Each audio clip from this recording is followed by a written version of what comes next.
Hi everyone, welcome to the show. I'm Amy. And I'm Sarah, and today we're going to be discussing All the Missing Pieces by Cowles. The first 2 minutes we're going to do a brief review of the story without any spoilers. Then we are going to shift into a deeper book discussion that's going to include lots of spoilers. But don't worry, we are going to let you know before we do shift into that deeper book discussion. That's right. So before we jump in, Amy, tell us a little bit about the story.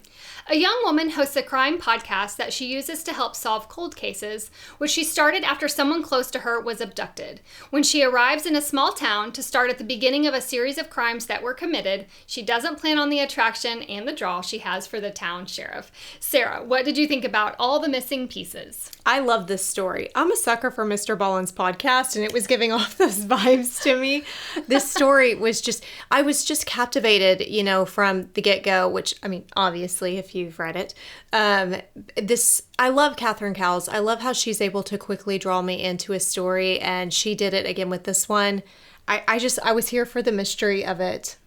Romance, I'm here for it. Yeah. Suspense thrillers, those are my top tier book tropes. Yep. And when you mix them together, I'm here for it. It's a win for me. So I had a real good time reading this story. Yeah. I loved it so much. Let's get into those ratings. Angst. I did a 2. 1.5 for me. Yeah. The suspense portions of the story were really what drove me, but it's not overly angsty. Right. Humor.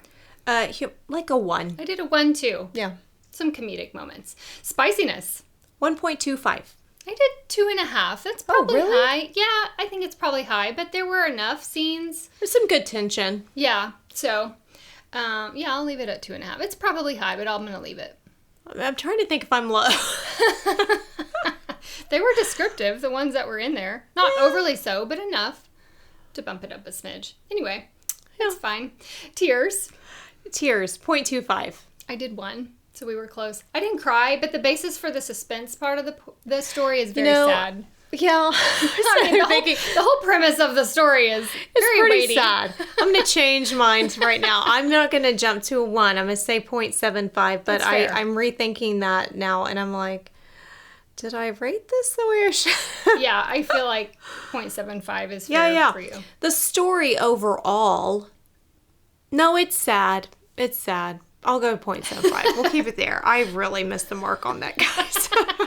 Overall, it was a 4.25. I love this story. Me. Catherine is a solid author. I enjoy her writing a lot. Mm-hmm. This was a fast, easy read for me, and it kept me engaged through the entire story. And it has a lovely cover.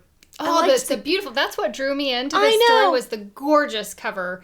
And if there are multiple covers out at the time you were listening to this, it has a beautiful pink sky, or the van is pink, and there's just beautiful sky. It's gorgeous. It's lovely.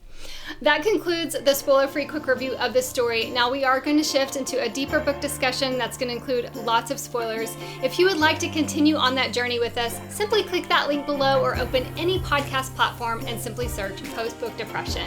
We would love to connect with you on socials. You can find us on Instagram at Post-Book Depression Podcast, on Facebook in our Post-Book Depression discussion group, and you can email us at postbookdepressionpodcast@gmail.com.